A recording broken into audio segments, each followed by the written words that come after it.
Why don't we go ahead and get started and do our general updates. So let's see, first on my screen for updates is Kim. Oh, all right then. Are you ready? That's what happens when you come in early. You become first on my screen. Oh, I know. I got to be careful of that. I'm rarely the first one on your screen. Good morning, folks. It's nice to see everybody. Kim Batchelder with the Sonoma County Ag and Open Space District, and I'm the Vegetation Management Coordinator for the county and this grant program. So today is the application day. So the deadline for the 2023 Vegetation Management Grant Program is today. And so I better get busy. Yeah, that's right. I was just going to say, if you've gotten your proposal in, congratulations, we're halfway there. And if you haven't, get off this Zoom and start working on your proposal. So yeah, I think that hopefully that's not the reason for our relatively modest numbers, but we are looking forward to seeing a number of different proposals. Already kind of checked the database and looking like a strong pool. So that's really all that has been on my mind, although it's been a fun uphill battle, but we're ready for our review process, and then we will have our initial recommendations by probably the second week of May, and then we present that to the board for their final approval on June 6th, and then grant agreements could be signed shortly thereafter. So that's kind of our timeline right now. So yeah, good luck, everyone. Fantastic. All right. Dee, good morning. Any updates for us? Oh, looks like she might have just stepped away. I'm sorry about that. Good morning, Ron. Oh, good morning. I'm a director for Sonoma RCD and for Conservation Works. We're having a meeting next Thursday, so I don't have much to report yet, but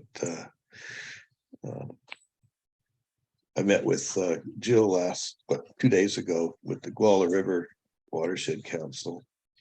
We didn't get very far. We only had 3 or 4 people there, and but we'll be getting the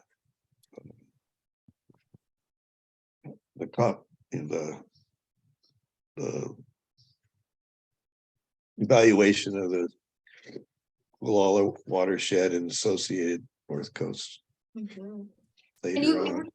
Oh, I'm sorry to interrupt you. I was just going to say, you have a new executive director. I think that's public information now, right? Oh, yes, that's public. He hasn't attended our meeting yet, but maybe he'll be present at next Thursday's meeting. We'll get to introduce. I've met with him, and he comes from Circuit Riders and in Windsor there, and they have an office also on just off of College Avenue that they share. That's right. Yeah, Che, a number of us have worked with Che in the past, and he is fabulous, and we're really excited to see him take up the helm at Sonoma RCD. So congratulations, and can't wait to start working with them.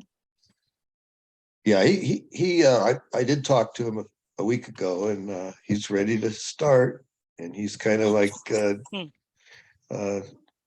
Conservation Works is going to actually use that building for one of our office, which we're moving from Sebastopol to the Circuit Rider building there in Windsor.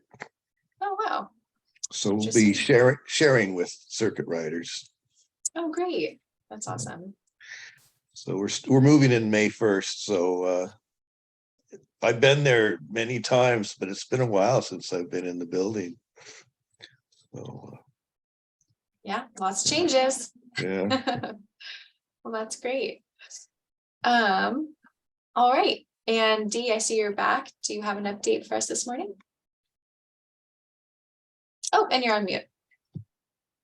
Yes, good morning. Not so much of an update on taking action for living systems, but as part of TALS and Greenbelt Alliance, I've been engaged for the last year in conversation with Maya and Jenny and Janice and Caitlin and Tom Conlon and Ray Krause, about a dozen people that have been involved with the UC Extension Stakeholders Forum to talk about common ground, and because there's some of the differences between, but we're concentrating on commonalities.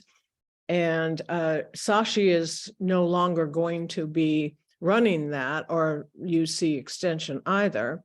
And so at our last general plan update meeting, Judith and several others decided we'd like to continue the conversations.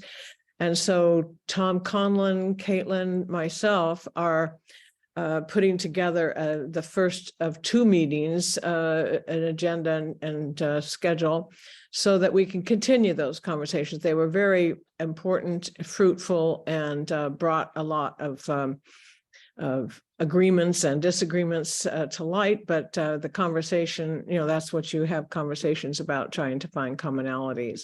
And so we're concentrating on biomass and also to try to affect grants, people that give grants like Open Space District and CAL FIRE and others, to make sure that they are giving public funds to projects that are quote unquote responsible. And at the moment, most of the biomass installations and uses are not, they're not responsible yet, in our view. So we're going to be trying to affect some language on the contracts eventually. So that's my update. It's a very diverse group, and that's intended. So look, and we did add Sonoma County Alliance to the conversation, and Greenbelt Alliance has recently renewed our membership to that group because, again, we need the voices. We need to figure out how we agree. And like the Sonoma County Alliance was very engaged in the conversation between preventative and suppressive wildfire techniques. And they were very much wanting to have it be prevention. So they were really helpful in that conversation with CAL FIRE and our local agencies, and they're going to continue in the conversation. So that's it. Sounds like a good group. And it's kind of interesting since it has a sort of a similar composition to our group, in that it's a diverse, group of folks who are sort of engaged and interested in forest and fuels management. And yeah, it's interesting that and I think it's appropriate that you kind of like created, or well, with Sashi's help, have worked to sort of put together this group that can think through these topics in a way that's sort of like a safe space and a good space for that conversation to happen.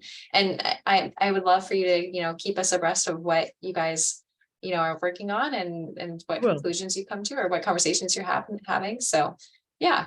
I have a question for you, Adriana, about Jenny wanting to put some articles online on our website. Did that happen?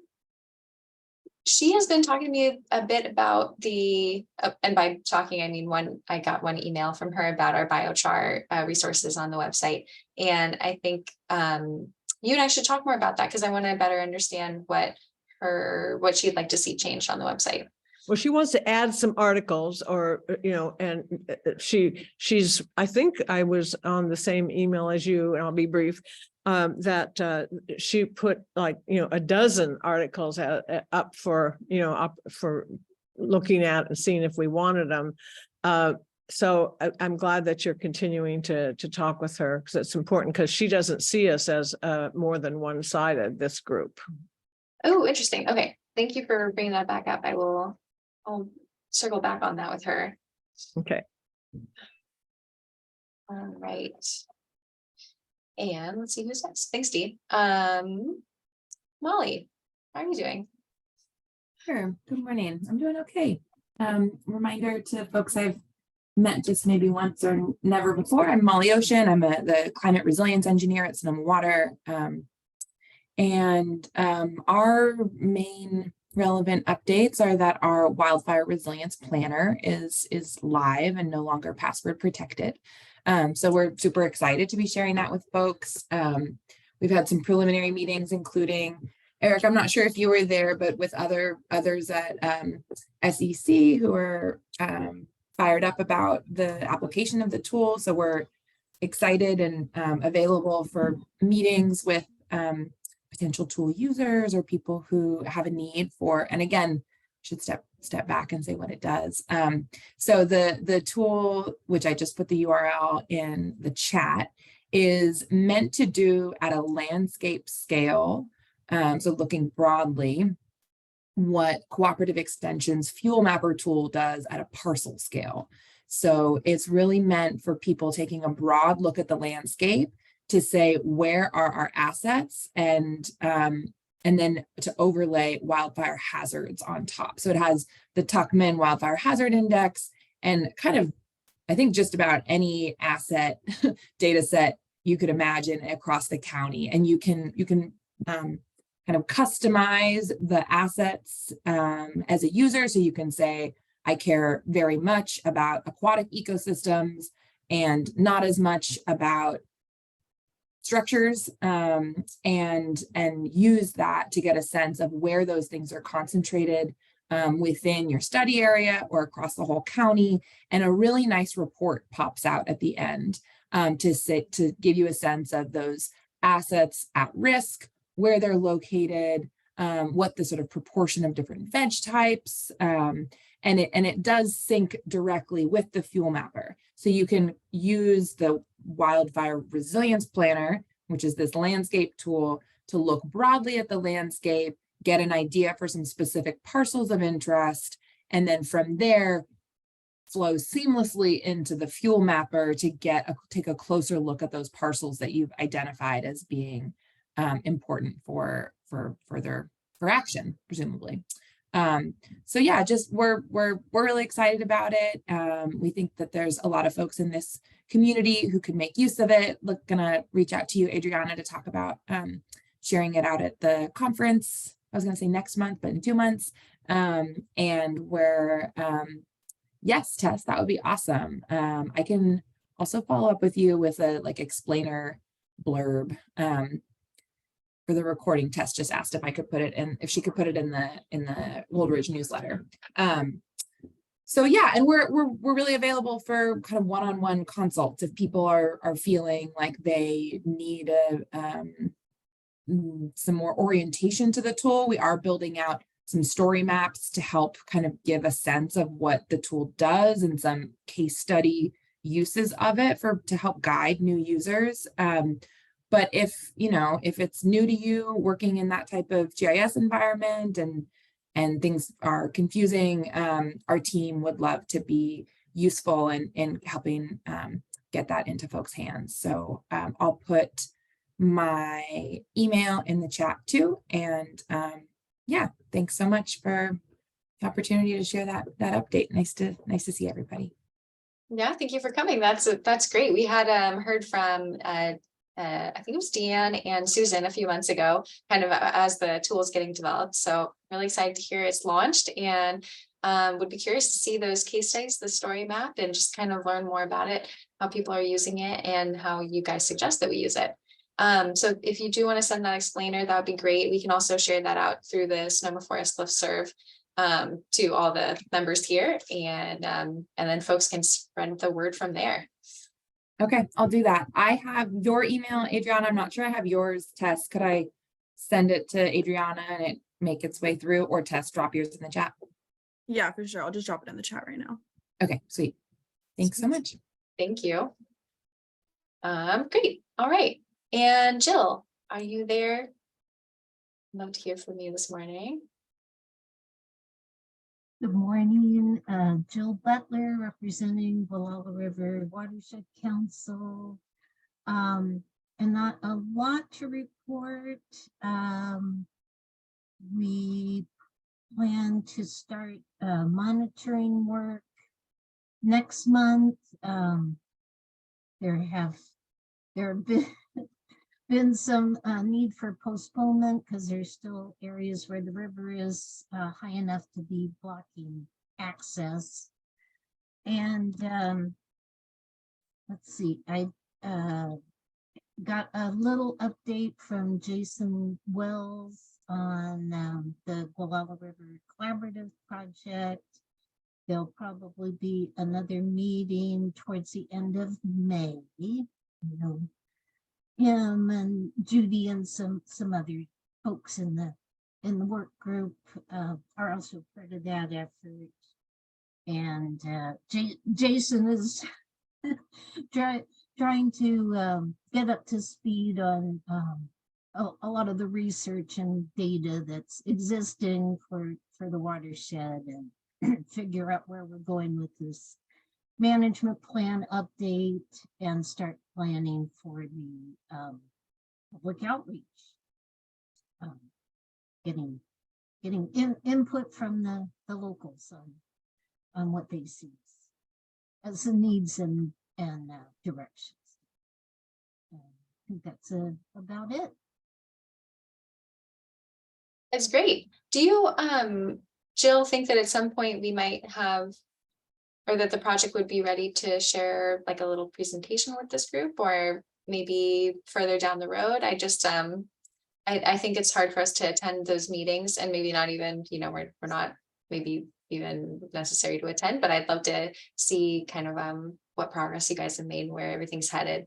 So just planting that seed. If you ever feel like it would be, you have something that you'd like to bring to this group, please feel free to. Absolutely, and I'll probably Jason should be the speaker, but I'll let him know there's interest. Great. All right. Okay, and next I see Eric. Morning. Good morning, all. Hope you're doing well. Yeah, I wanted to first say to Molly, the tool has been great. I've really enjoyed kind of playing around with it and seeing what's possible. And it being kind of still young, I feel like it's mutually beneficial, right? I can be like, oh, well, could you do this? And kind of go through that whole process of like almost like a beta test. So yeah, good returns, especially, you know, it's grant time for the Vegetation Management Grant Program. So I jumped off on a little side gig to help out with that a little bit, and was using the Wildfire Resilience Planner.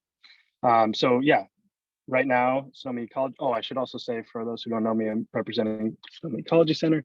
It's a push right now for kind of the veg management grants internally, as well as helping a cohort with Resilient Landscapes Coalition. And then I myself am starting to move forward the handbook. For those of you who haven't heard about the Veg Management Handbook for Sonoma County for multi-benefit land stewardship, which is making moves. We're looking forward to starting to do interviews. So kind of starting tomorrow, I'll have a lot more free time to push that. And then Kim was kind of interacting with us about, he has a group of people that are across this field that we hope to kind of give an intermediary product to and get some feedback as well. So another aspect in which we're moving forward with the handbook. So yeah, I feel like it's springtime, big things are happening, and very excited. Spring is a busy season for sure. Great to hear it. Okay, good. And next is Molly Curley O'Brien. Molly.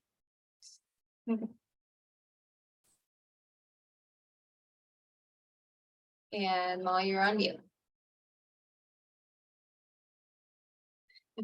Sorry. Thanks, Hey. everybody. Oh, I just was saying, it's always fun to have two Mollys on a call. It's such an exercise, very uncommon. Thanks for having me here, and fun to see everybody's faces. I don't have an update. I don't have anything to share with the class. I just wanted to join because I haven't been on one of these things in quite some time, and listen in on all the things that Kim is doing. You know, Kim's busy right now. Molly's so busy right now. Caerleon's so busy right now. So I just wanted to get some updates from everybody. Happy Wednesday. Happy hump day. It's actually Thursday, so you're over the hump. Oh, And just I to haven't slept this week. intervene, I haven't slept this week.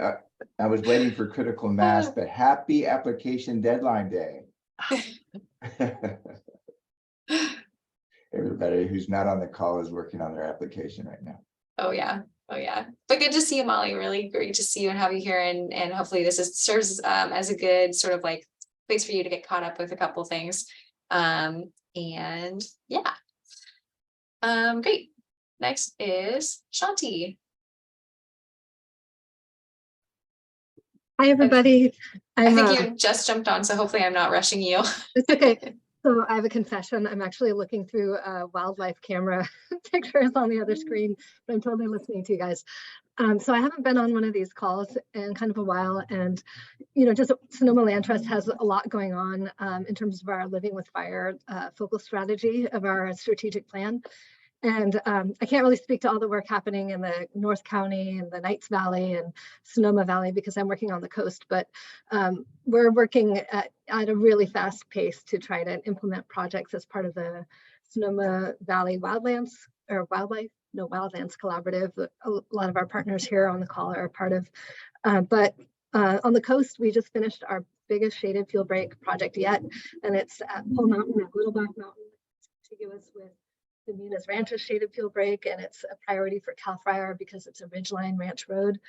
And so that was thanks to support from NRCS EQIP and State Coastal Conservancy and a private foundation. And so with all of that great work done with great tree tenders, we and now have the Cal VTP finalized with Cal Fire and an agreement with them, we are hoping to do some prescribed burning at Pole Mountain potentially as early as June. And so we have 15 acres of units prepped, and we are just doing some final touches on actually clearing material around the base of the large mature, ancient hardwoods that we don't want to be scorched by the fire. And that's something that we're learning in terms of like best practices, that when you do lop and scatter, you're basically just concentrating fuel at the base of these trees that we want to retain. And so with this last round, we had great tree tenders like fall the material away from the trees, but we have a lot of cleanup work. So I'm gearing up for a work day actually of the Eagle Scouts in a couple of weeks, and we'll see how much we can get done. And then simultaneously, I'm working on some grant applications to think about like additional units that we want to extend on Pole Mountain and kind of connecting between Little Black Mountain and Pole Mountain. And I have a question about bay dominant forests, especially bay tree clusters that are kind of the result of post-fire conditions from 1978, and maybe Caerleon or others on the coast want to pipe up, or anyone working in kind of bay stands. What is the best practice for preparing units for broadcast burning when you have multi-stem bay laurel trees that are kind of just a thicket? And so maybe offline, if anyone wants to reach out to me or kind of talk to me about whether it's better to reduce them to like a few dominant stems and then do pile burning, or just broadcast and then clean up later. But we have a lot of bay laurel on our lands. So that's just like one thing I want to throw out to the group, but obviously lots more to talk about, and I'm glad to be plugging back in. Thanks so much. Super great thing. Great, Shanti. Thank you so much. Yeah, if you do have any advice for her, please drop it in the chat, or we can also put it out to the larger group over the listserv if you want to kind of formulate a detailed question. I'm happy to ship that out to the group. And really good to see you again. And next is Brooke.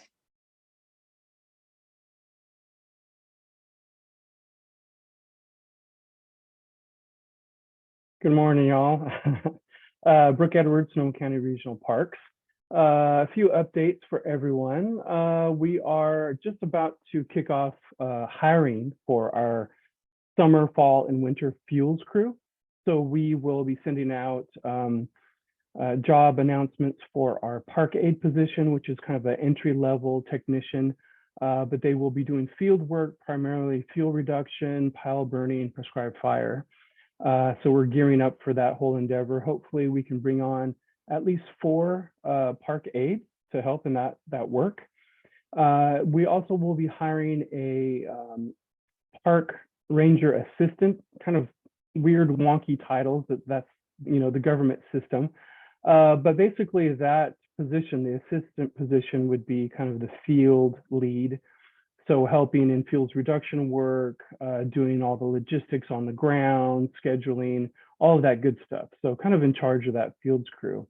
And we'll be looking at 1 to 2 positions there for regional parks. So just kicking off that whole endeavor in the next month, and hopefully have a fields crew on staff July, August, and hit the ground running right after bird nesting season's over to do fields reduction work. Plenty to do across all of our parks, so we'll definitely keep those folks busy. We're also working on finalizing our vegetation treatment program that we've been working with Sonoma County Fire Department on, and working with Jacob Harrower. He's a registered professional forester out of Ukiah, I believe. And that VTP will cover Foothill and Shiloh. And so we are about ready to kind of put the final signatures and the ink on that.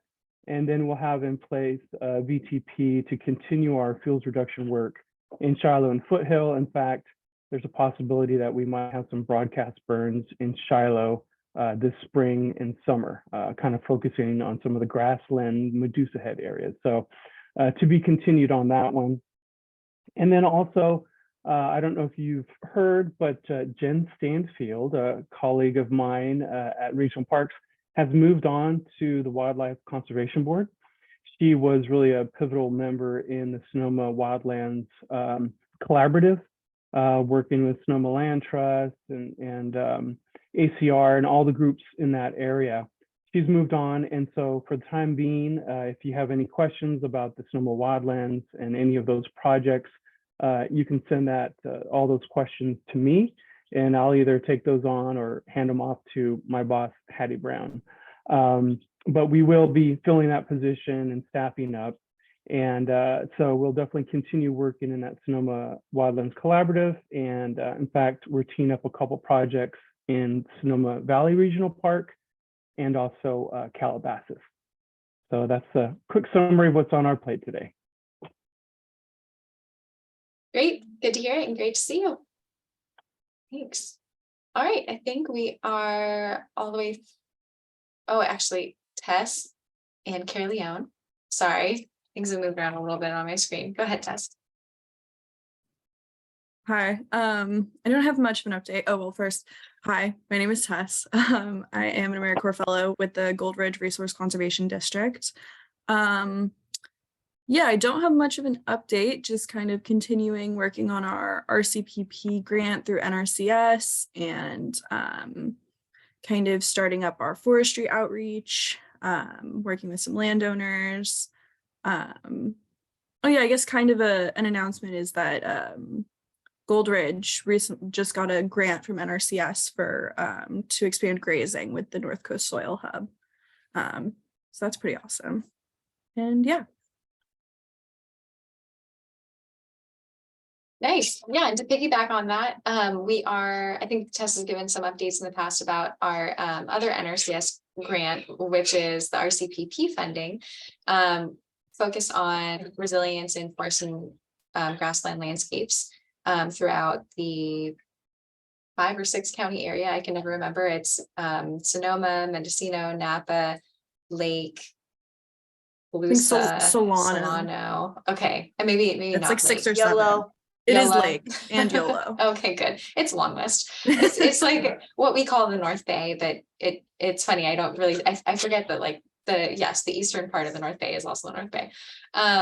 So yeah, it's kind of, it's off to a slow start. You guys haven't heard too much about it yet because it's just sort of at its very beginning, but happy to say that we actually have been able to put quite a few NRCS equip applications into that program and are getting those requests fulfilled through just a slightly different pot of money. But in the future, we'll be talking more about how you guys can access that that funding, and yeah, just super excited to bring more resources to the area. So keep an ear out for that. I've got an open question for all those removing mainly the grass that like I do just about every year. Last 2 or 3 years I haven't done much mowing because there was no rain.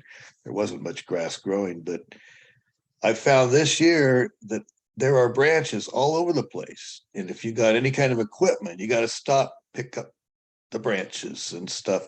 And I'm just wondering how we're doing with the grazing, because they can get in and they can graze it. They can eat around those branches because the grass is 3 feet tall in places and you can't even see the branches till you hit them. Mhm. You know what I mean? But any shortcuts to that issue with the, I guess the winds knocked a lot of branches down.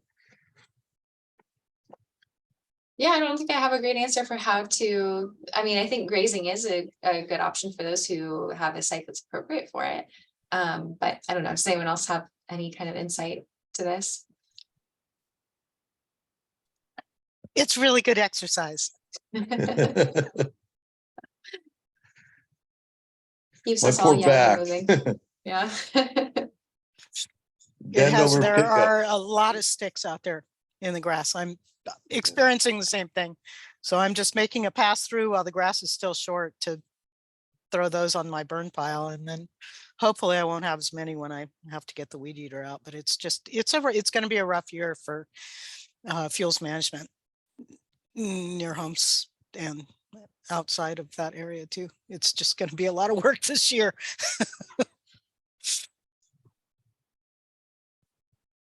All right, thanks everyone. Okay, well, I think if there are no other updates, I will transition us to the next item on the agenda, which is some updates about the Living with Fire Forest Conservation Conference coming up in June. I wanted to sort of share out broadly some information that the committee is already pretty well acquainted with, but I don't know if all of you are. So I'm going to pull up a couple documents I wanted to share with you. Just quickly, save the date. So let me get my screen share set up here.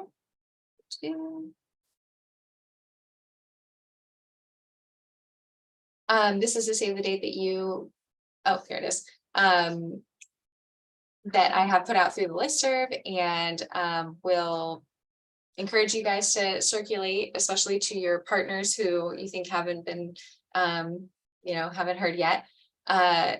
And I can send this in the chat. But yeah, just a basic explainer of the what, where, who, and why of our conference. And then a link to fill out our survey. This survey has been filled out, I think 75 times already, which is great. We're getting a lot of engagement. And that's really informative to the conference because we're using the survey to ask questions like, what are you interested in? What, who are you? What kind of, property do you manage, if any? What's your role? What do you want to learn about? So all the feedback that we're getting from the survey is very helpful. And it also just helps people get the date of the conference on their calendars before we open registration. We're hoping to open registration in the first week of May. So I'll do another whole campaign for registration, but for this time, this is the kind of outreach collateral that we have. So I will share that out with you guys on the chat and probably also over email. Again, there it is for anyone who wants it. And then the next thing I wanted to show was our programs. So how we're scheduling our time on day 1 and day 2 of the conference. So let me just get my screen share going.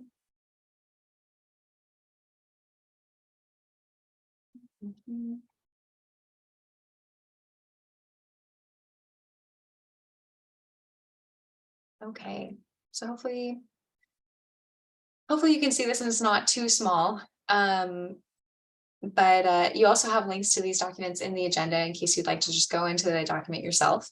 But what we're looking at here is a 2 views of our schedule for day 1. And again, our conference is happening over 2 days. The first day is at Shone. And it's kind of a full day of plenaries and workshops and indoor, outdoor classes. And then the second day is a day full of field tours. So we'll be meeting at Shone, but then we'll be taking vans out to four or so different sites across the county to look at projects on the ground, talk to landowners, and let those projects shine on their own. So this is a schedule for day 1. And we're opening, so here's how to orient yourself to this table. This is the time of day all the way through to the evening. We're starting in the morning. There are 4 different tracks that we have conceived of to put our attendees through. So we're anticipating registration of about 120. That's what we're scaling our conference for. And we'd like to split those 120 attendees into roughly 4 groups of 30. And those 4 groups are organized by their sort of like familiarity with the material that we're going to be presenting. So we've got sort of like the, what we're calling sort of, I don't think we'll continue to use this term, but like novice landowners. So people who are just sort of starting to think about forest management and just kind of dipping their feet into it. And then we have a second group. The second group is a little more experienced. The third group is very experienced and may not even be landowners, but more like contractors or resource managers who want to attend to just continue their own sort of like collaboration with different partners. And then group 4 is like specifically for the landowners that we feel are really far along and are wanting to step more into that leadership role and sort of be leads in their own communities. And it's an opportunity for them to sort of like step into that role and get more exposure to sort of the bigger collaboration opportunities, like through grants and bigger programs. So that's sort of roughly how we have it laid out right now. Registration is going to tell us a lot about who's actually interested in what, because we're going to be opening registration for each of these tracks. And so if we have a lot of registrations in one track but not the other, we may end up like dissolving or combining tracks. We'll see how that goes. Dee, you have your hand raised. Do you have a question? Yes, on the collaboration seekers, it's so great that we have that as a track. And I want to, when we send the language out about this, I hope we also highlight that we are wanting to expand the geography. We want them neighbors to join in so that the scale and pace really can happen, to help as fast as possible. So I just want to make sure that we highlight that in that track, but I think it's great that we have it. So thank you. Yeah, definitely. I think we need to find the right wording to, communicate what that track is and to inspire people to join it. So I'll be looking for your help on that. And then, so just to kind of go through the tracks, we have, see, how do I say this? So we have different sort of like workshop themes that we'll be repeating for each of those tracks. Intro to Forest Management is one of them. It appears in the morning for the group 1 and the later morning for group 2. Planning, permitting, and funding is another workshop that appears in groups 1 and 2. The format might be a little bit different. Actually, that's the kind of the concept of the tracks too, is that the content becomes more advanced as we progress through the different groups. We'll also be looking out, going outdoors onto Shone's forested property and demonstrating the use of different tools that landowners would want to become familiar with, or may just have, may not even use themselves, but would like to understand better what the tool is and how it's used. And that includes, tools like physical tools like chainsaws, all the way to, like pile burning and prescribed burning. And also the session will cover monitoring techniques, just so that people get a better idea of how to track their success over time. How are things changing after they've implemented a project? And that one is a session that's repeated through the 3 groups as well. So it appears here, here, and here. Forest health, which covers pathogens, invasives, and pests. That's also copied or repeated throughout the 3 different groups. And that's another outdoor session at Shone Farm. We'll be looking at and talking about techniques, field techniques for managing pest pathogens and invasives for forest health.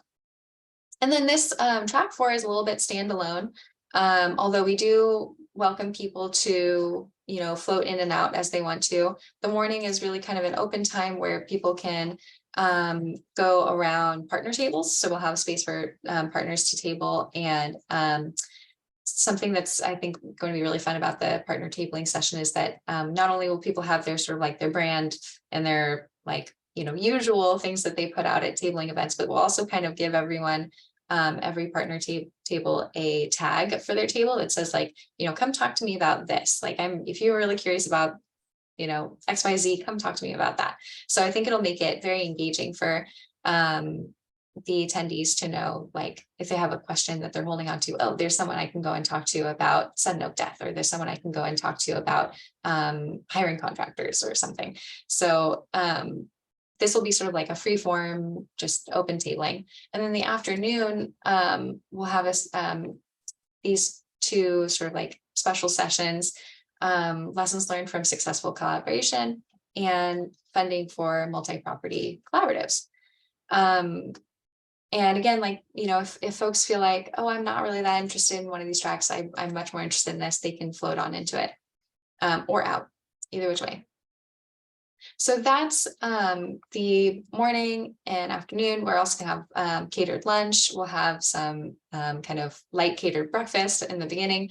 I forgot our plenary. We'll have a few keynote speakers, still TBD, but we'll include, you know, like welcome to Shone Farm and explanation of the conference. And we're hoping to have one of our supervisors and an elected representative give a short encouraging message. And then by the end of the day, we will really be sort of like trying to package up and summarize like what we've covered during the day 1, how to take that information that everyone's been, you know, exposed to during the day and turn it into action on their own property, or at least an action to like get in touch with someone to continue down that path. And then also a message to get ready for day 2. And I'll pause before going into day 2 because I see there's a couple of hands raised. Let's see, it is Dee and Molly Curley O'Brien. So Dee, go ahead. You might be on mute.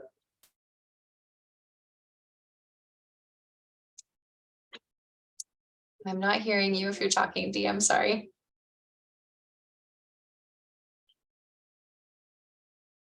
Oh.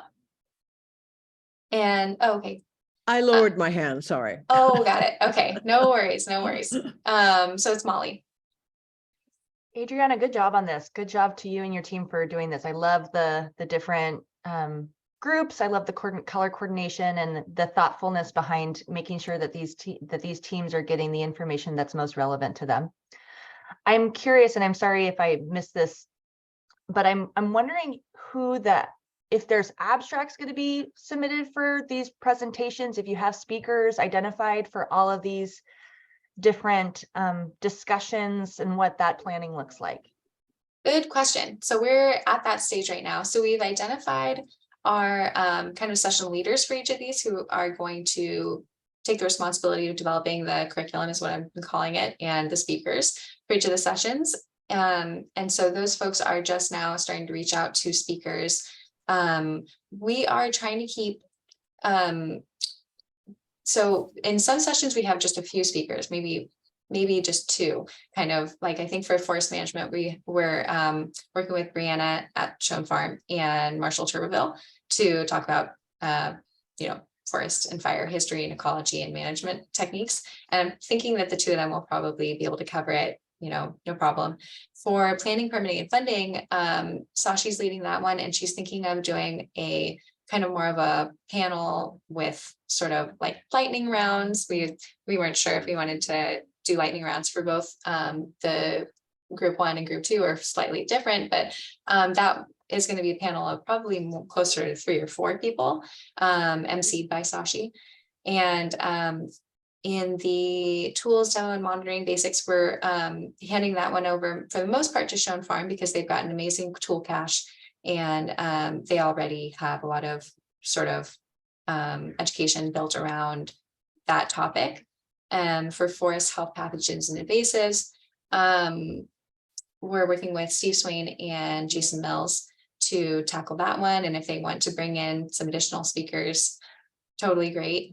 And then let's see, this group, Kim is taking charge on organizing these. And I think we definitely want to hear from some landowners. Judy Rosales and Lynn Garrick have come to the top as a few who could really speak to their experience with collaboration. And I think, you know, so for us, it's a balancing act of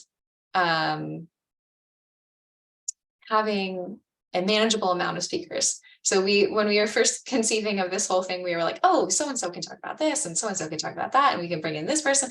And then by the end, we had like a list of speakers that was like 50 long. And I was just like, you know, this might not be the most manageable thing. So we're trying to figure out what the right scale is. But I have had a couple of people reach out who have said they want to be a speaker on, you know, a certain topic. And I think we're gonna, you know, entertain that possibility, what that would look like. So if you sorry, that's a lot of background, but that's kind of where we're at. What a fun challenge to have. Yeah. So a little, maybe without beating a dead horse. No, go ahead. But, I think another thing that we did, an exercise we did back in probably September, October, is that a lot of the core team members really developed and fleshed out what we thought would be good presentations and who would be appropriate speakers to speak about a specific topic. And so that was done really far in advance, thinking about, okay, who would be a good draw, who's a good speaker on different topics. Now that we have a different format, it's more like of a plug and play, like where would these speakers best fit in and how would they be able to share their knowledge at different levels? That was one of the things that we came across with Shone, is that they have this great resource. We have classes indoors, we have classes outdoors. And so how do we structure this in a way that's going to really maximize the benefit and have these pods going around with similar landowners, similar perspectives, so that they can have dialogues with the presenters, and the presenters can adjust the flow of information. So if it's a more advanced group, they can really dive deep into some of these topics that would be really interesting and challenging. Might be more of a discussion when it gets to that third level where people have a great deal of experience and be able to learn from each other. Whereas the first group we really see as this opportunity to kind of like give them a basic understanding and be able to address some of the questions that have been kind of gnawing away at them that they can really share, or maybe they hadn't even thought about questions that other landowners bring up. So that's kind of the nature of what we've done so far. But as far as abstracts, we're not going to kind of go to that level, but we do want to be able to coordinate each of the panels and have a designated person that's going to be in charge of putting the panelists together, determining how the format will best work. Yeah, thanks, Kim. I think that brought in some important pieces I was missing in my response. So thanks. Any other questions about day one? And also I guess I want to step back and say, I really appreciate all of the content that was provided to us months ago when we started this, just thinking about what the conference would be and what we wanted, what were some like hot topics that we wanted to put in there. And we are, I guess that's something else I should say, is that we have actually taken that long list of topics that we came up with months ago and sort of tagged each of those topics for a session. So each of these sessions loosely, relates to those, or directly relates to those topics we thought about long ago. And I think we are still, the session leader is going to have the task of seeing how to sort of like concisely pull that into a 75-minute session. And so if you guys have suggestions on how to do that, I will make those session leaders available to you so that you guys can sort of like ping them and say, hey, have you thought about doing this? Have you thought about, talking about that? So yeah, it'll be a somewhat open process. Okay, well, next. I had Oh, one yeah. suggestion. Yes. And I'm kind of jumping in late to the game here. It looks great. I agree with everything that Molly said. Kudos to everyone that's been working on this, and it looks really exciting. I think one of the thoughts I just had was maybe for a plenary speaker, because I don't know if this fits in any of the tracks, is possibly getting Brock Dolman to talk a little bit about his slash ain't trash, it's beneficial biomass concept of kind of thinning adjacent forests, to reduce fuel loads, but using that material to help arrest and try to restore some of the drainages. It's a relatively new concept, so I think a lot of people, even though it's been practiced for forever, really, but it's really coming to the fore. Regional Parks is partnering with Brock, Kevin Swift, U.S. Fish and Wildlife Service to try to get this implemented on a number of our different properties. So it's a relatively new concept, probably not, for a track, but it would be great to have that introduced to the group and maybe just one intro session. Of course, everyone's seen Brock speak, and he's very dynamic, and his play on words is really endless. So one suggestion there. Another one on tools. I'm sure you guys are all over it, but a curtain burner. I know Natalie Moed from Cal State Parks has a few of those. It would be cool to roll one of those up and start it up, see what we could do with that. And then one other component is, and I don't know if this is ready for prime time, but I know Jeremy Fisher over at Green Valley Farm and Mill, he's basically setting up a sawmill, to work with small diameter timber, and he's trying to figure out how that's going to work. And so I think that concept, like entrepreneurial ideas on what to do with some of this material that we're removing from the forest. We can use it for erosion. We can use it for small dimensional timber that can be milled. So just a couple thoughts off the top of my head, and I'm happy to fill out that survey so that it's formally kind of introduced into the system. Oh, thank you so much. Those are really good suggestions.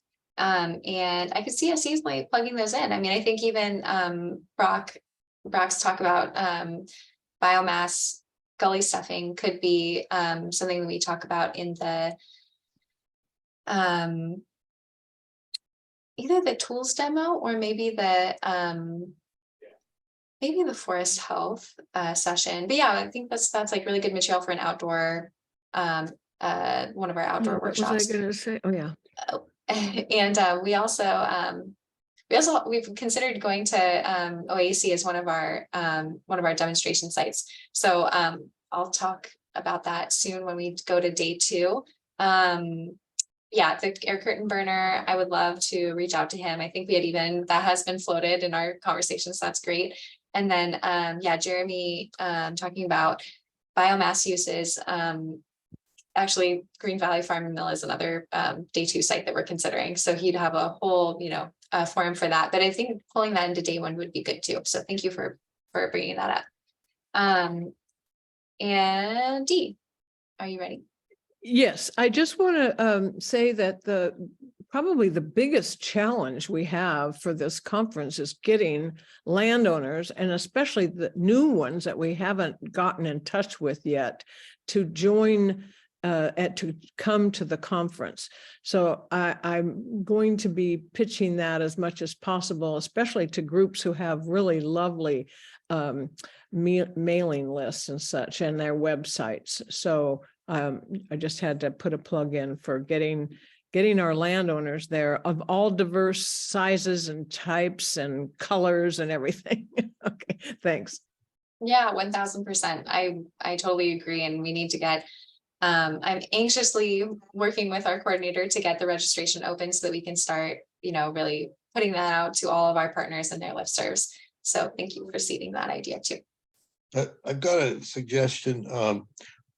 I've gone to a lot of conferences and some were just about forestry, but we always invited a bunch of contractors, you know, landscape, you name it, but people who have services to come to the conference and either just list their name as a, you know, a contact, so that and they can even, you know, we even, well, with the big conference, they could pay to have a little table or something to show their, but I think just having a list of, invite all the contractors that work in, you know, whatever, landscaping, for whatever level, to advertise. Yeah. Yeah, thank you, Ron. We've, you know, I've been thinking a lot about that too, and we haven't talked about it very directly, because I think we've been, and Kim, you know, maybe you want to step in on some of the concerns that we have about like seeming promotional, or like, you know, because yeah, I've been really thinking about that being a huge missing piece that I want to weave in. And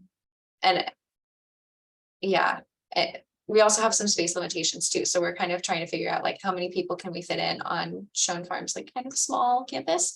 But yeah, point well taken. Kim, did you have anything to say about that? Nothing in particular, but I think that one concern we've discussed is like, how do we invite people who want to sell their wares and making sure it's equitable for everyone to be able to show their services. So that's kind of like that balancing act. But that group 3 is targeted for trying to have more of a robust discussion about who's providing what services, that type of thing. So maybe that fits into there. Mm-hmm.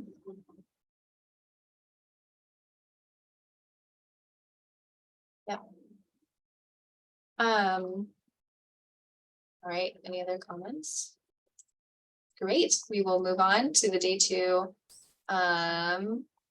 2 program. So a little more simple, meeting at Shone Farm in the morning for registration breakfast and taking your field lunch bags. And then I'd like to have a short day, you know, day 2 welcome, just to tee us up for sort of like what we're about to see and sort of like how we're going to connect concepts from day 1 into day 2. And then we will have folks load up in the vans and head out on one of 4 different tours. So again, I know this is like a little confusing, but there's 4 different sites, but you can only choose one because we're going to be there all day.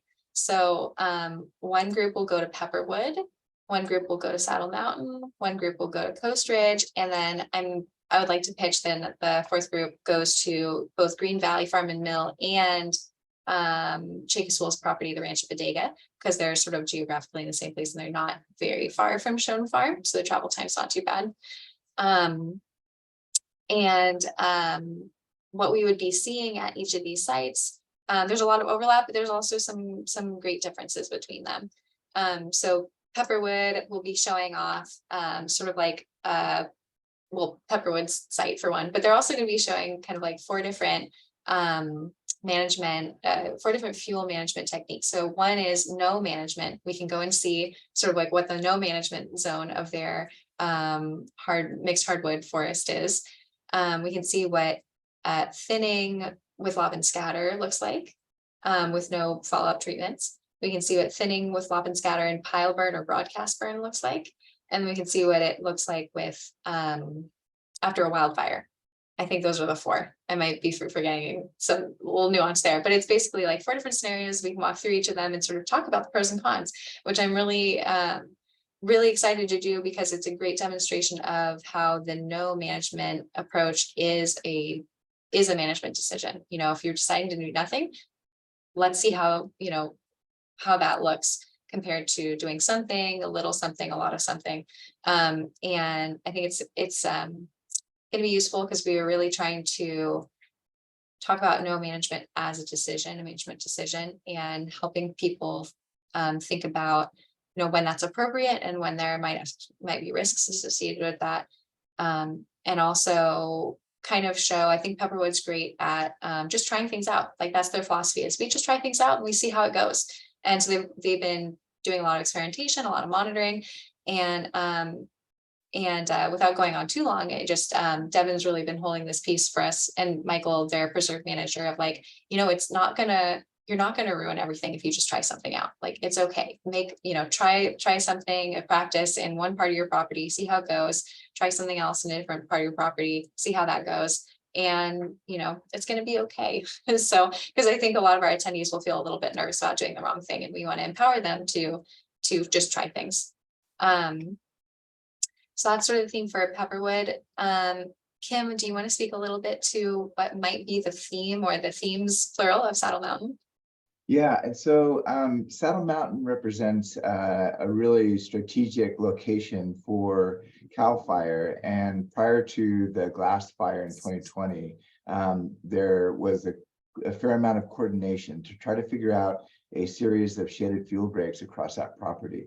That implementation hadn't been done yet, but the property was burned 95% through the property, and so with various burn severity.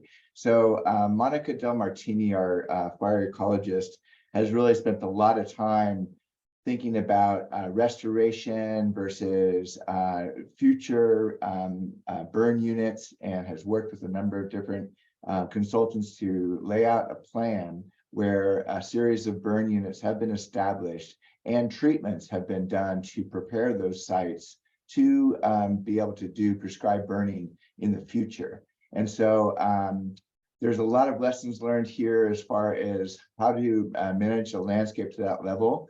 But I think one of the things we really want to do is make it as practical as possible to be able to show how the fire behaved across that large landscape, and how it might be beneficial in some areas versus other areas where the Doug fir encroachment led to severe fire burn to the live oak population or something like that. So I think there's a fair number of lessons to be learned and discussed. I totally recognize that this is not as realistic as a landowner who has limited funding might be faced with, but I think it does show some of the collaboration that can happen with different public agencies, where you take this piece of work on Saddle and extend it to neighboring properties to fortify and protect an area as dense of population as that northeastern portion of Santa Rosa. So that's the sense of what we're going to be looking at. Yeah, great. Thank you. And then at Coast Ridge, I don't think Judy's on the call to speak to this, but you all familiar with the multi-property collaborative of Coast Ridge and Forest Council and the Maybe Jill Butler can speak to that. Oh, Jill, yes. Hello. Well, so let's see. Judy will be talking both days. So at least what she and I have discussed is that for day one on the in the classroom talks, she'll focus more on the organizational aspects of Coast Ridge, like maps of what areas they cover, how big their membership is, and how they go about getting funding and that end of things. And then the field trip will be more about field stuff. And they're doing a lot. So we'll have a lot to show people. There's also been a little discussion of maybe roping Muniz Ranch in on that. I'm not sure if we've made a final decision on that. So that may affect what order we're looking at things in. But if we go to Creighton Ridge first, we'll go out Fort Ross Road, and they did a big shaded fuel break project there, and we'll stop and look at it and talk about that. And that was there's a good backstory to that project. And then we'll go out to Gualala Ranch. those of you that know that property, will go to the fern field. And again, there's the opportunity to talk about a lot of different stuff they've done there. Fuel break construction, grazing. I think they have prepped for burning. Caerleon would know whether or not that's actually happened yet. There's There were some burns done, yes. cool. So we can see how that looks. There's been literally decades of work done on individual properties out there dating back to the Creighton Ridge fire, which I think was 79. Replanting followed by the fuels reduction work, and also a lot of stream restoration work. So there's lots to see. Caerleon, do you have anything to add? I know you're not formally part of that field trip, but you're up there and you know what's going on. Yeah, there's so much awesome work that they've done up here, between the shaded fuel break on the roadside, which was just amazing, and not only is beautiful to look at, but was really well carried out. So there's a lot to talk about that group has made happen up here, which is awesome. Yeah, and in terms of what does collaboration look like, and what does it take to make it happen? And what are the benefits, and what can you accomplish as a group? That, I guess those will be the main things of the day. Nice. I'm super excited.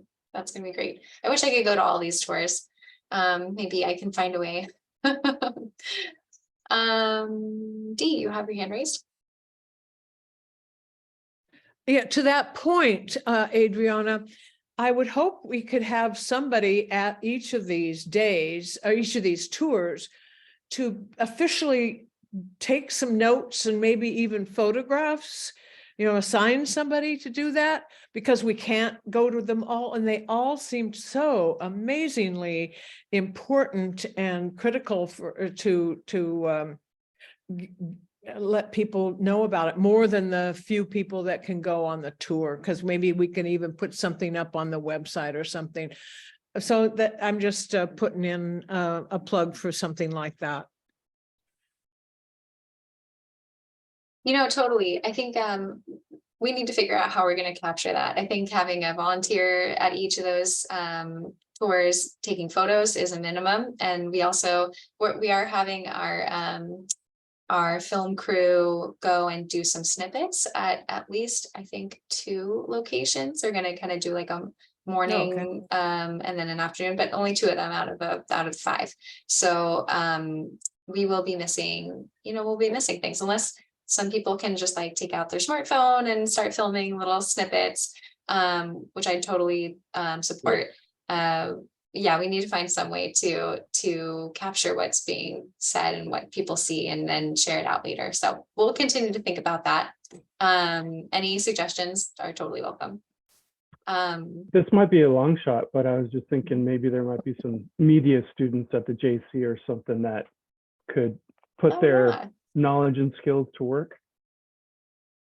Yes, I will talk to the JC about that. Well, and Sonoma State has a media center, and a lot of students, work out of that. So anyway, another idea.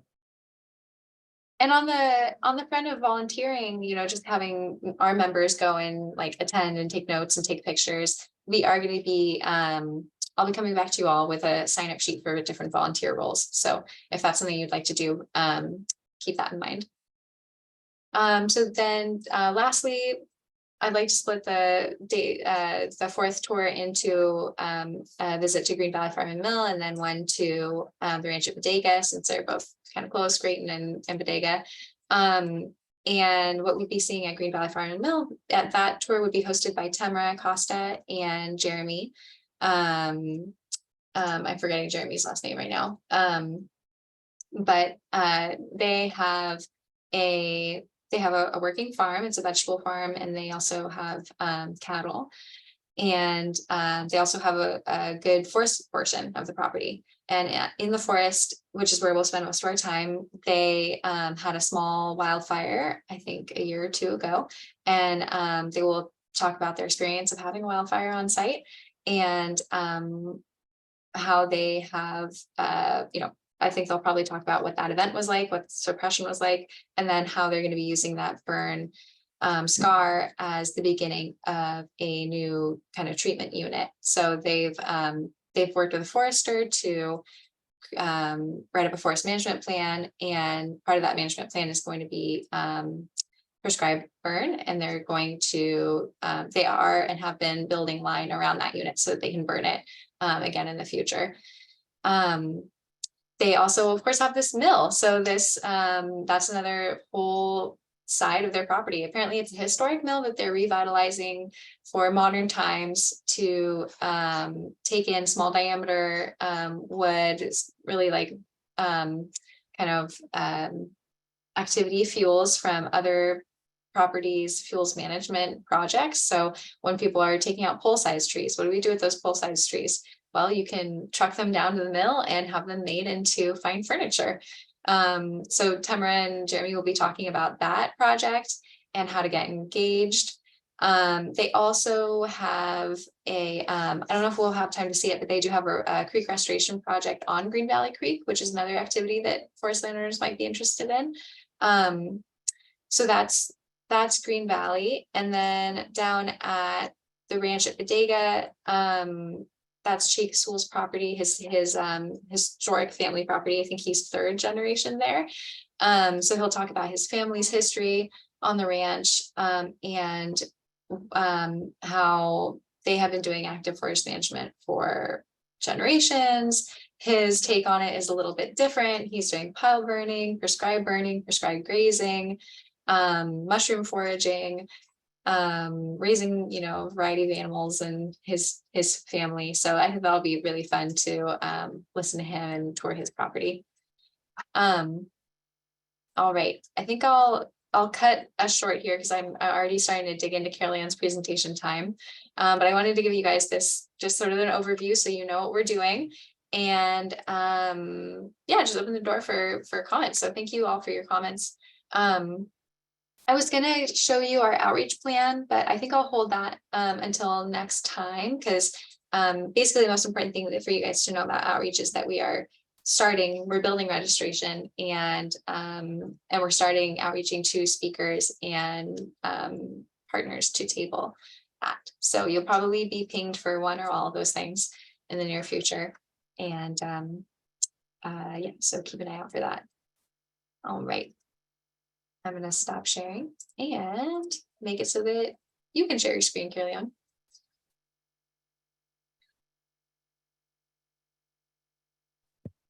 Okay, hold on a second. Got a little going on in the background. Surprise, Yeah. surprise. No worries. All righty, so let me get to the right presentation, which is here. Sorry, everybody. No, you're right. No worries.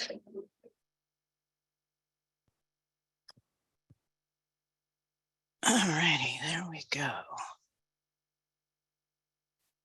You should be seeing my presentation now, right? Yes. Great. Okay, so I'm going to be as quick as I can. Feel free to interrupt with questions or pop them in the chat, and I can answer them along the way, or circle back later, but I won't see the chat because I can't see the chat. Oh, and by the way, Caerleon, we're seeing your view of it with your speaker notes. It did that again. Oh, it's been flopping back and forth. That's actually really hard to fix. I'm going to stop sharing and come back in. Okay. And then I'm going to have to do that again. My apologies. I don't know why my computer is suddenly wanting to flop the screen shares. I've had to fix this over and over lately, and I thought I had it No worries. Well, we don't mind seeing them as long as you don't mind sharing them.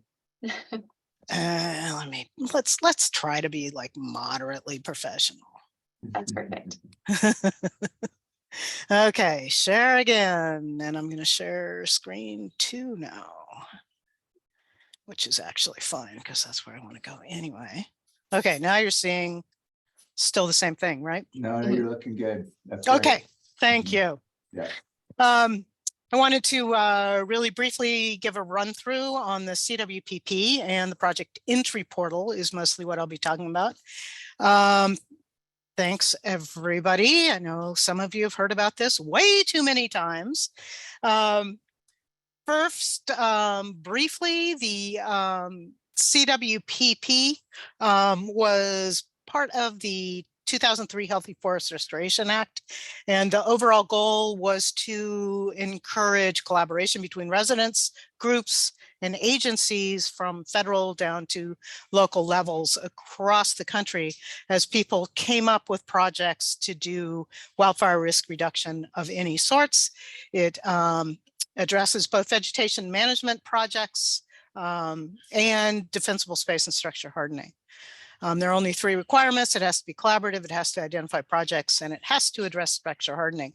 So there is an emphasis within the CWPP itself on near home and defensible space, but it certainly does also include large-scale vegetation management projects. It does those 3 things. It collaborates, prioritizes, and educates. More specific things are handled in other plans like evacuation planning, development stuff. Those are things that are in either, operational plans for DEM or things like the county general plan. So it doesn't have specifics about that. It's really about these other 3 things. The CWPP, this is an update to the 2016 plan. It's been developed over several years through more than 16 targeted community meetings and lots of other public outreach, especially for you patient people who are hearing it again. It's in 2 parts. The plan itself, which is the screenshot on the left, contains a lot of information about the county overall, what the values and priorities are that we identified through the collaborative meetings. So there's a lot of really great information for folks in there who are working on grant proposals. There's a lot you can pull out of the document itself. But the second part of the plan is actually on the hub site. And this is really where, to me, the living document piece of it will live, is on the hub site. And this is also where the project portal, entry portal is. We have the Sonoma County Wildfire Risk Index and Hazard Index created by Tuckman and Company for us, the project planning tool, which I'll be showing you very briefly, and the project entry portal. Those all live on the hub side. So a lot of what we're talking about today, you'll be going over there. The update process was that we had a steering committee, got some basic data from them about what they wanted to see. We created a first draft. We had a bunch of meetings to receive people's information about what they valued and what they considered the risk to be, created that first draft. Due to a lot of, there was significant response and updates that we made after that first review process. One of them, this will be happy news for everybody, was that this thing is way too long, which it was. So it became 100 pages shorter. And I think it's a good document now. We went through another series of community review meetings, and now we have a full draft ready to go. One of the most important things that we added was Chapter 7, which talks about how do we prioritize and implement these projects across the county. This is a significant challenge for everybody, and it's especially, I think, significantly challenging in Sonoma County. So Chapter 7 sort of talks about alignment with federal, state, and local plans. The basic priorities for the CWPP are in the order of fire agency response. And that is fire agencies, when we are responding to a fire, our first priority is human life and safety. So we do a lot to protect human life. Our second priority is property protection, such as homes and infrastructure. And our third priority is natural and cultural resources. Now, those three things clearly exist on a continuum. And the nature of the project to some degree is going to depend what it's addressing and how it's addressing. So these aren't hard and fast priorities, but we do acknowledge that those are important priorities to look at when we're considering projects. And then we have the project entry portal and the map. The map for 2023, we got a lot of projects in 2023. And we learned a lot about what we were doing and how we're doing it. This is very much a dynamic process, which we fully expect and want to change over time based on our interaction with you, the people who are entering projects, and what's working for us and how do we make this work. So we expect all of these processes to change. The projects that were entered in 2021, we immediately saw a couple of things that just were problematic. And one of them was we had introduced a ranking system where we said, well, how many of these risk reduction categories does your project address? And we gave them a sort of a ranking score based on that. And we found that that really didn't work at all. So we've taken that ranking system out. The other thing that we found with 2021 projects was there were several projects that had been entered, which included large swaths of public land. But the project proponents had not yet spoken to the land managers about the projects. And that was very problematic, especially for the agencies involved. And so we are now requiring that if your project includes public land, you're providing us with contact information for whomever is at the agency so that we can follow up with them to make sure that they also think this is a great project that should be moved forward onto the project list. That's the only two things we screen for are does it address the priorities as identified in Chapter 6 of the CWPP? And if there's public land, do you have permission from the landowner to propose the project? We fully expect to add new refinements as new tools are developed, such as the Wildfire Resilience Planner. I think that's going to end up being a very important part of our evaluation processes in the future. So that's where we're going. We're hoping eventually that we will be able to prioritize projects across the county. But what we're really after now is this lots of data so that we can really start doing trend and gap analysis.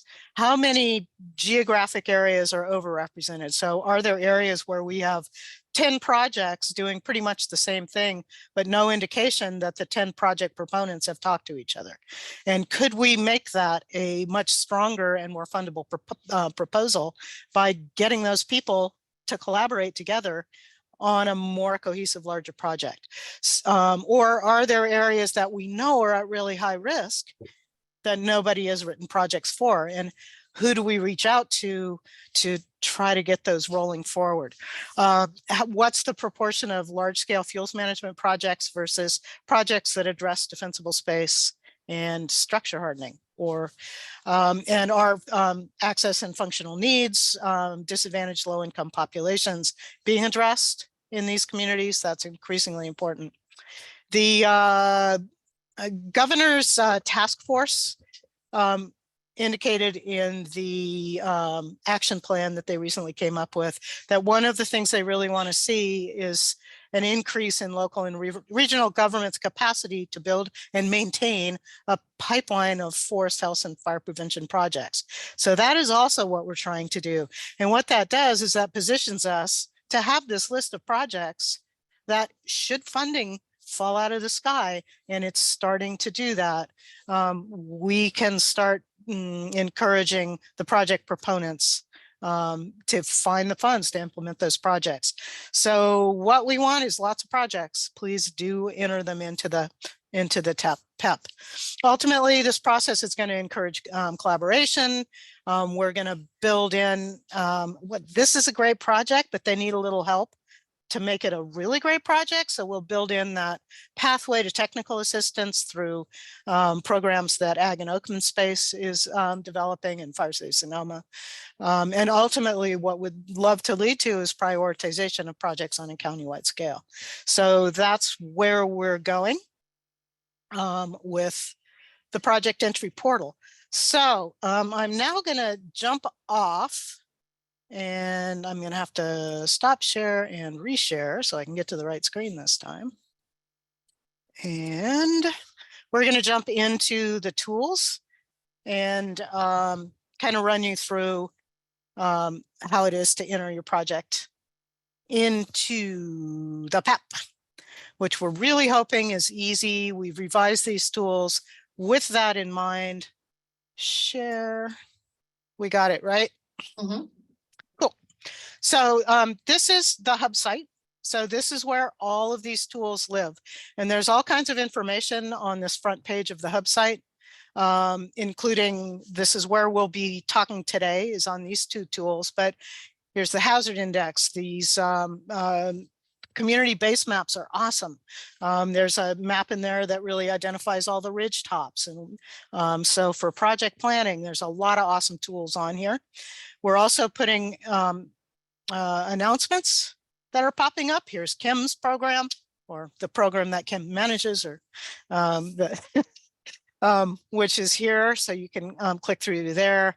North Coast Resource Partnership. So we can add things to this hub site that are important. What we'd love is to hear when you have something you want to have added to the website, because that is what makes this a tool that serves everybody out there, is if we hear your ideas and we know what you want. Lots of educational information. We're beefing this up as we move along, and Jack Cohen videos. There's all kinds of stuff. This is also where the local CWPPs, there are a lot of small local CWPPs that have been created across the county. So we're linking to those here on the page. So if you want to see what the CWPP for Bennett Ridge looks like, you can follow your way to that project from here. So lots of various information on the hub, which will be changing over time, and hopefully we'll get your input on too. But specifically, the two things that I wanted to touch on briefly with all y'all today, one of them is the project planner, the project planning tool, which used to be called the statistics tool. And we kind of thought, no, that doesn't sound very good. So we renamed it the project planning tool, but it's still the same tool. This is a really great thing for you to use to gain information about project areas you're trying to develop projects for. Layers, when you open it up, it's going to look like this. The first thing you need to know about is the layer list. And I'm guessing that this audience has a little more knowledge about how to use the layers and so on. But you can take those on and off at risk. I don't want that. If I want the Wildfire Risk Index, which we developed for the CWPP, which you can also read all about on the hub site, you could turn that layer on. And then you can use this to kind of get some project areas going. So if I just choose a kind of a random area, let's take, if I can find it.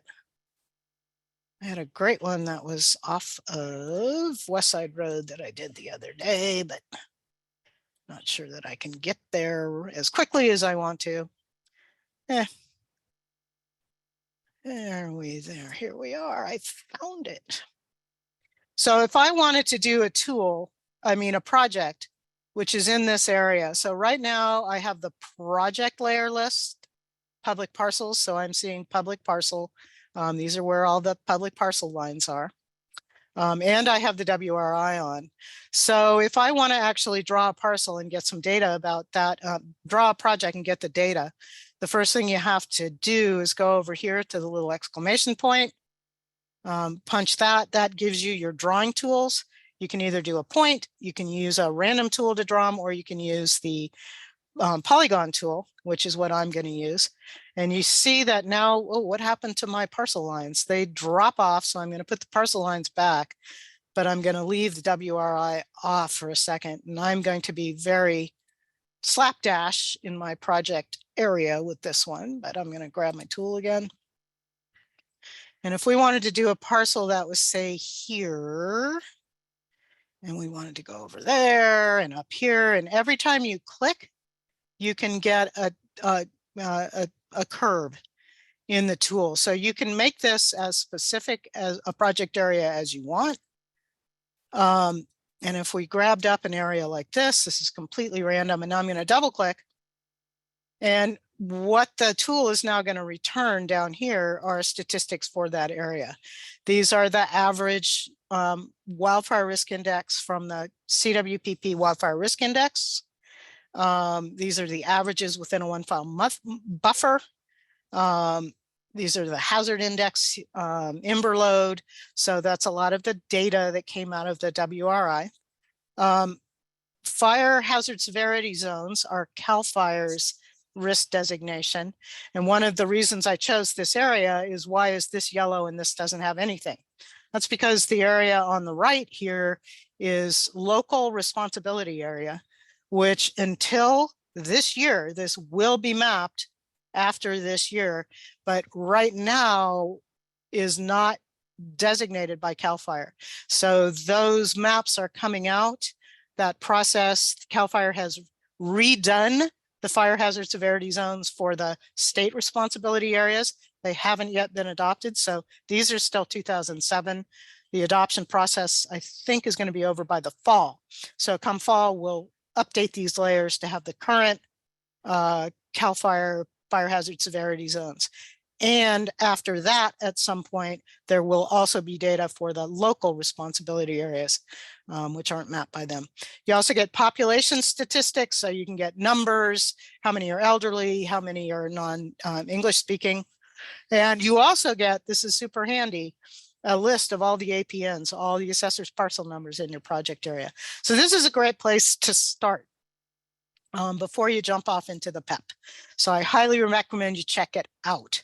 So the PEP itself, or the project entry portal, as we call it, you click this button on the hub site, it's going to take you here.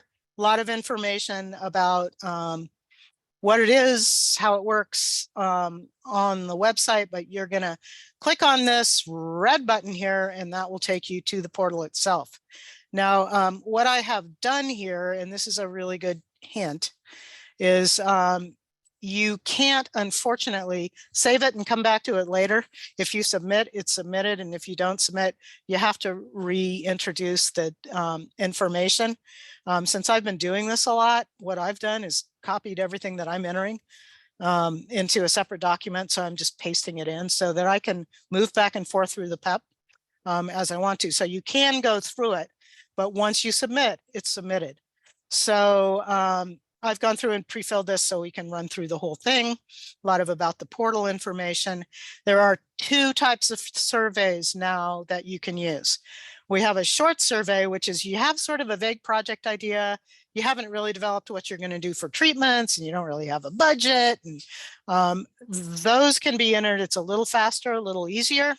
Then the long survey, which is a requirement for Kim's vegetation management program, which has a few more questions.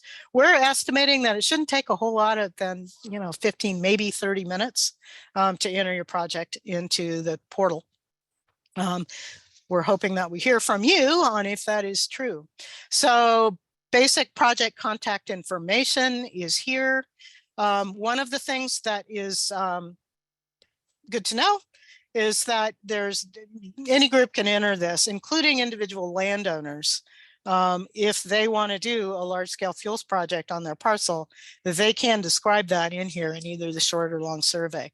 So if you have a taxpayer ID, if you're from an agency, or if you're an informal group, you can enter.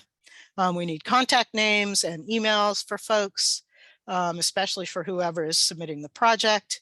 If you've collaborated with other groups in designing your project, would really like to know, because that definitely adds value to the project. So we're asking for that. Your title, project types, and treatment types. So we have 5 project types. And if you choose that, yes, I'm doing a defense, you have your choice. It's a drop down, yes or no. And if you do choose defensible space, if If you say yes, you're going to get the drop down that's going to ask what are the treatment types that you are planning to do for this project. So mechanical, and those are all explained up above, but mechanical is big things like masticators, hand crews, prescribed grazing. So you'll click all that apply.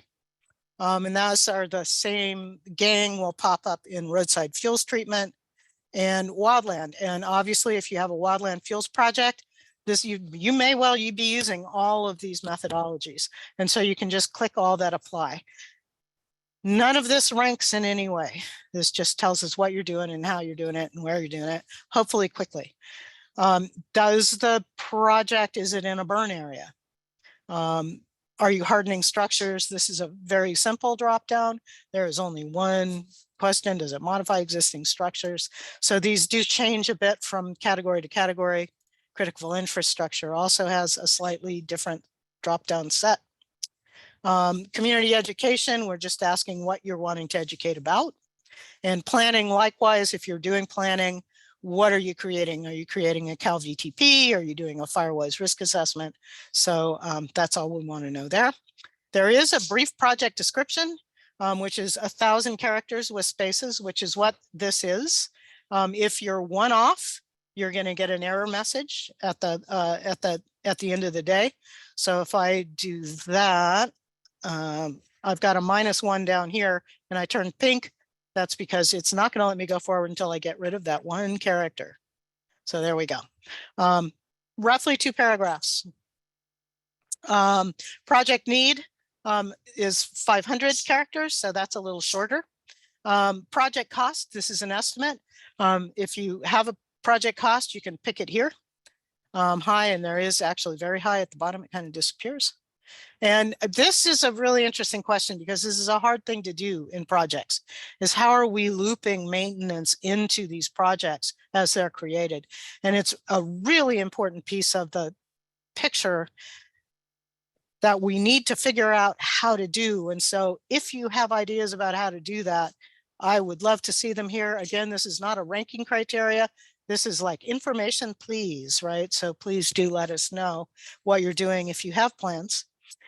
This is the area that many people find the most challenging, which is that you do have to map your project boundary. So this will open up. I did drop a quick project in here.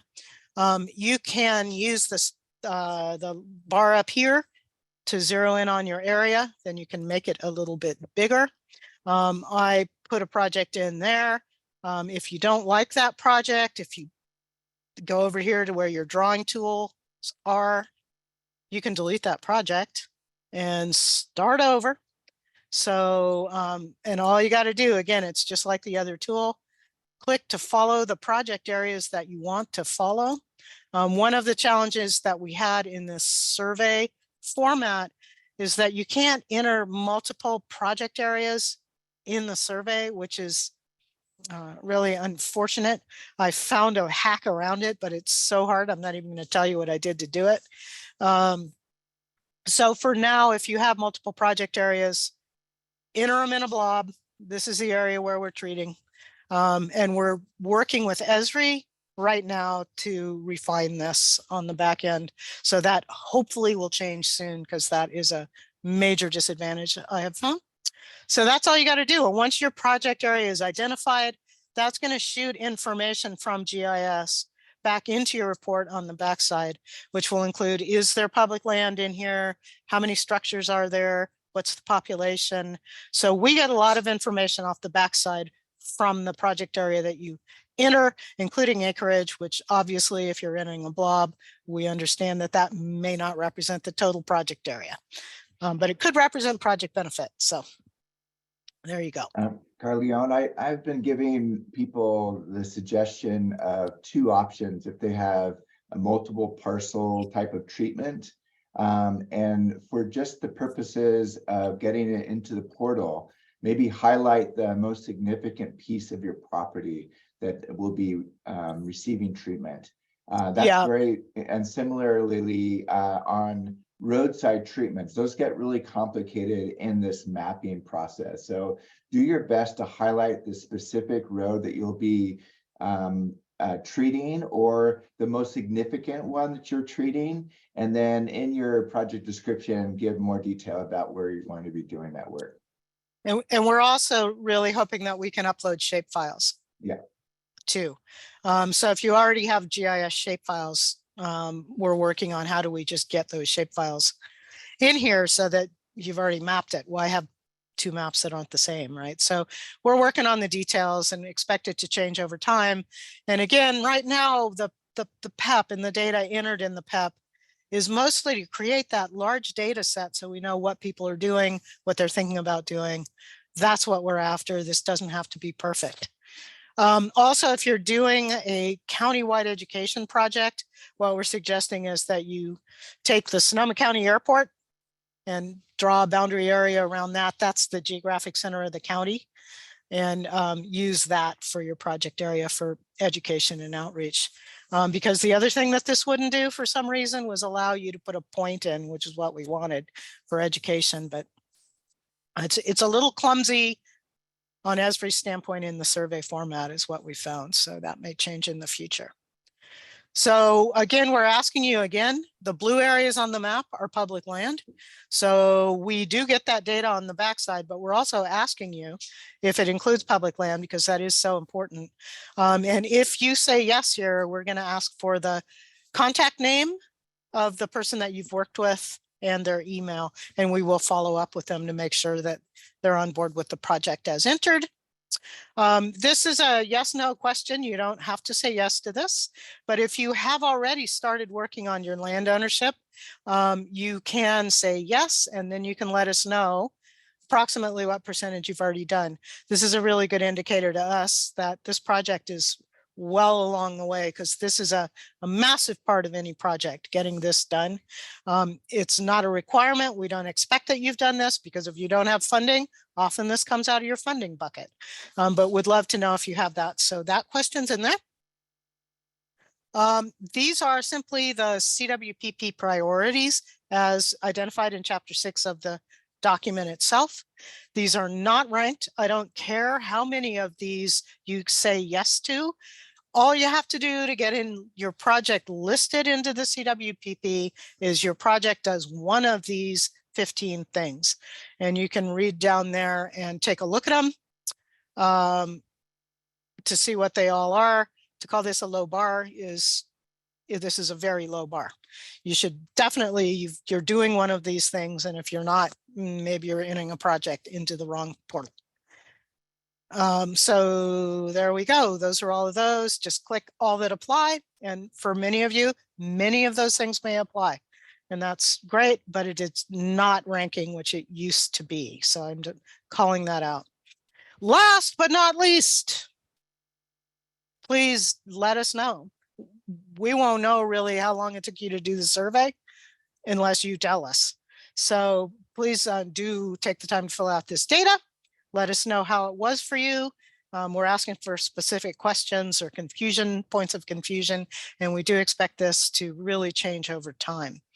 So that's how it all is. What we're really hoping is that the projects that were entered in 2021 get re-entered using this quick survey format. It shouldn't be too hard for folks to do. You already have the narrative basically built. You can copy and paste the information as it exists. That's why we left all of this data here from 2021. So if you don't have it yourself, you can copy and paste it and use that to just quickly enter your project. It should be easily done. And we are asking that you re-enter. It's been 2 years. We want to know what the project process has been, and do you still want it in there, and get the additional data that we're asking for. So there it is. We're again very open to discussing with folks how the process is, and we're really hoping that this is a very important step towards creating those prioritizations across the county, using all the tools that we have available to do it. That will really help us to promote great projects that are doing important work for all of you out there. Thank you, Open to Caerleon. questions. That was fabulous. I have a couple questions, and I'm sorry if this is a dumb question, but do you want completed projects in here? Yeah, we do. And you know, that I'm probably gonna add that question back if I can. The difficulty of the survey format is that any modifications you do after you publish it are enormously complicated, and my GIS people yell at me whenever I ask them to do them.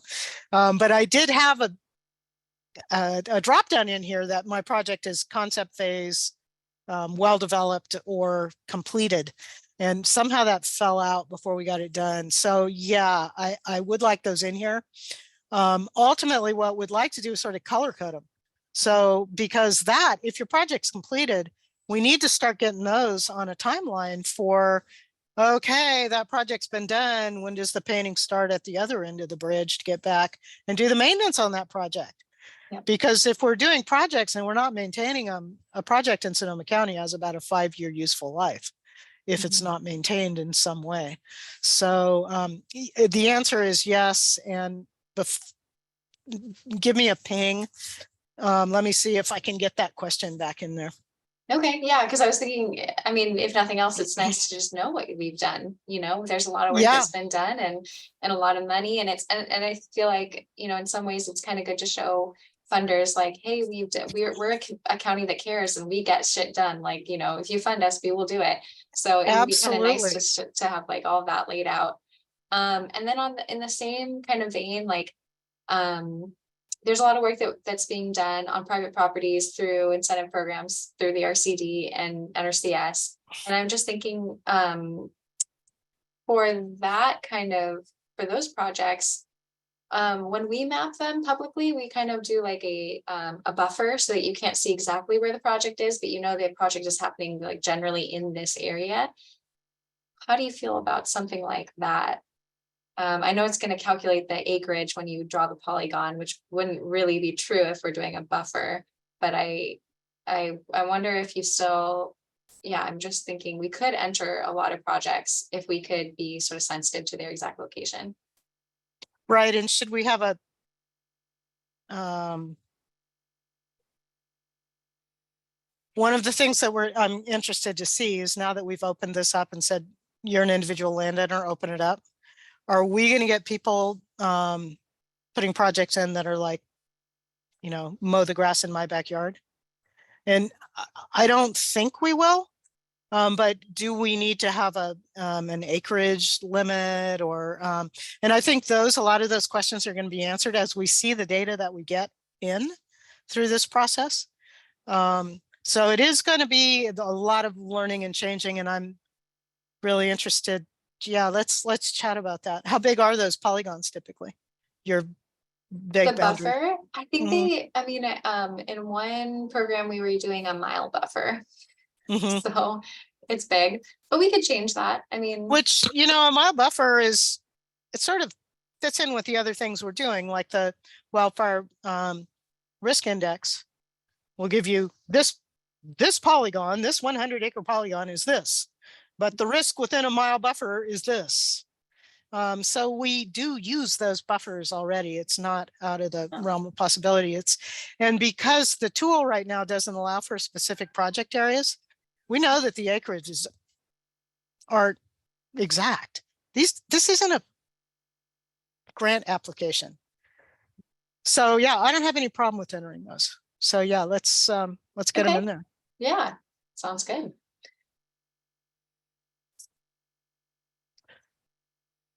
Anybody else?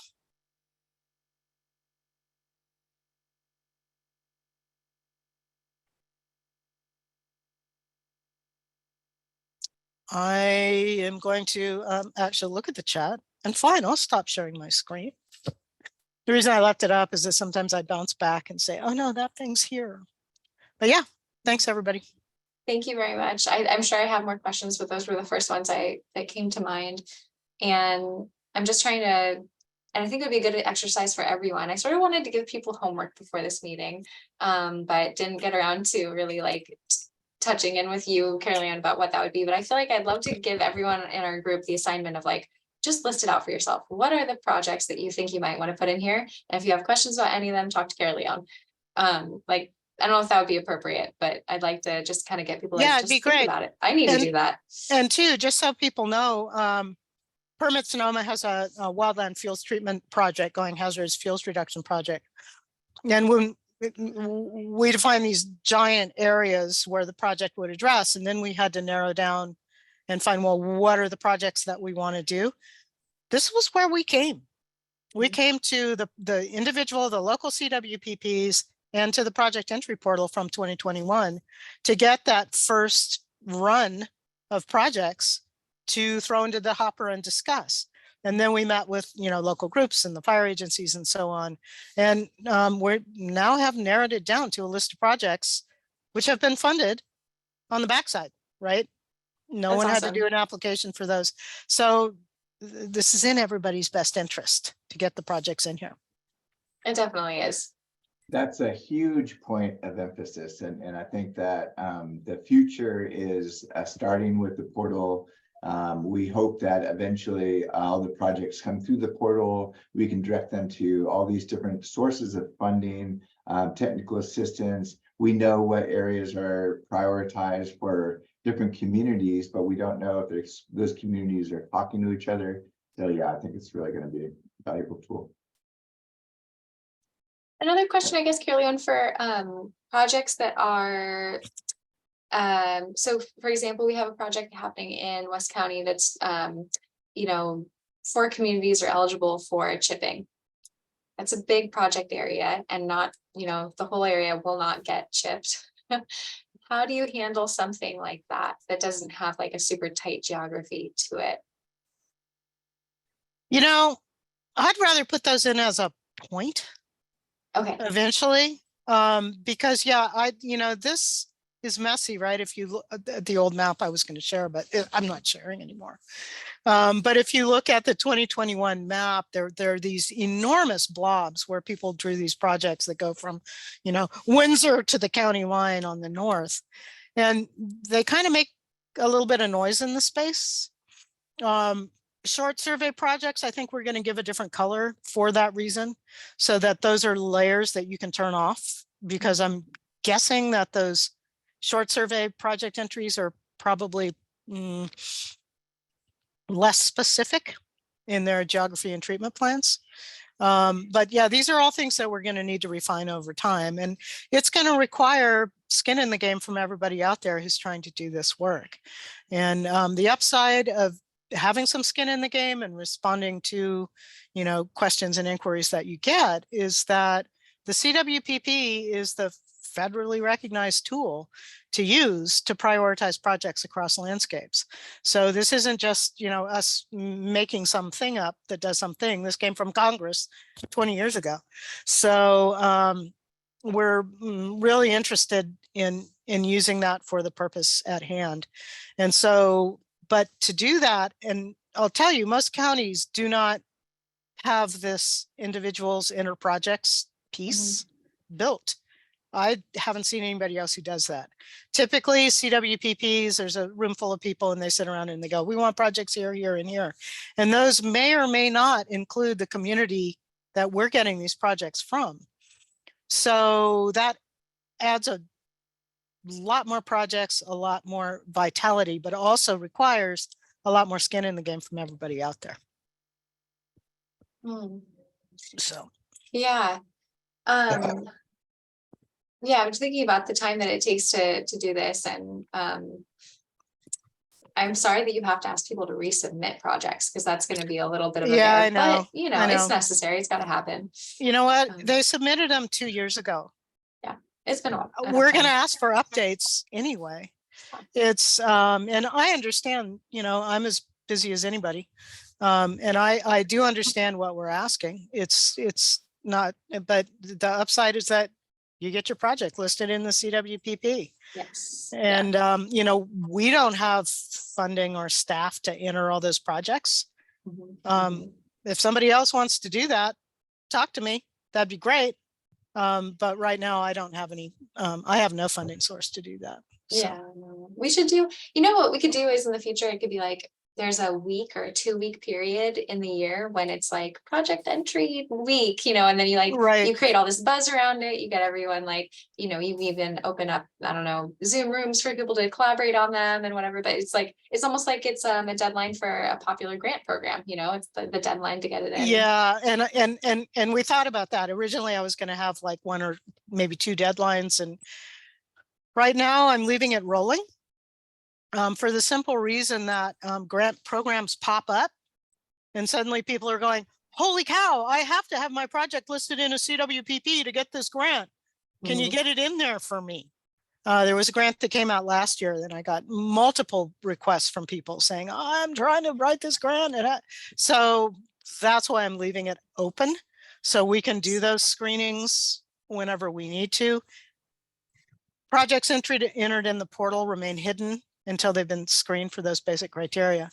And after that, so we can launch those screening sessions anytime. And that's why we left it open. But I agree. I think that we need some splash, and I would rather not have this rolling because it's just going to be a constant, like, we already did that. Do we have to do it again? I'd rather do it once or twice a year, but we'll see how that works out. Yeah, no, that totally makes sense. And I think you're right that for right now, at least it's good to give people the opportunity to enter their projects at any time. And then maybe eventually it doesn't even have to be like a real deadline, but maybe if there's just like some kind of event, or something where it's like, oh, you get all this technical support and we're all doing it together. And yeah, I don't know how you can drive that. Well, I have thought about actually doing a Zoom meeting for everybody in 2021. So maybe we should talk about that. Maybe we could do that through here. So if we set up a Zoom and everybody's working on the backside on their own, and if they run into questions, they pop into the meeting and we can answer them live. Yes. And it would be fun. We could have a menu suggestion on the background. We suggest you eat Mexican food while we do this. I got a question. Like, let's say I have property here and that I want to do, and I do the advanced work, get the permitting with you guys, and then wait for my contractor to come in when he can do it. Sometimes it's a long wait, depending. I have property up in Trinity County, and I told my contractor up there, because I can't live there, to let me know what's happening. And he says, the chipper's coming to your area next week. And it worked really good because we took advantage of the chipper and the contractor. And I had up there in Trinity, it's not as complicated to get your permits and all. But how long I applied for a permit here and I couldn't get to it for another year. Is that on file still good, or do you have to renew it or something? Sort of like a building permit. You don't build your house as soon as you want to. There's a limit on how long you can let it go. Is there something like that with your land treatment? Well, the project entry portal doesn't address the details of CEQA compliance and so on. That's on a project basis, and that you would need to follow up with whomever the lead agency is on the project to see how long those last. That's outside of the scope of what we're doing. We're just looking for what do you want to do and where do you want to do it. Okay. With or without a permit, it could be a concept, or it could be half done, it could be completely done. Yeah, at any stage. Yeah. Okay. Yeah, that'll make it easier on you. Okay, well, I guess we're at time. Thank you so much, Caerleon. I have this recorded and I'll put it up on the listserv so that people can look back on it and use it in the future.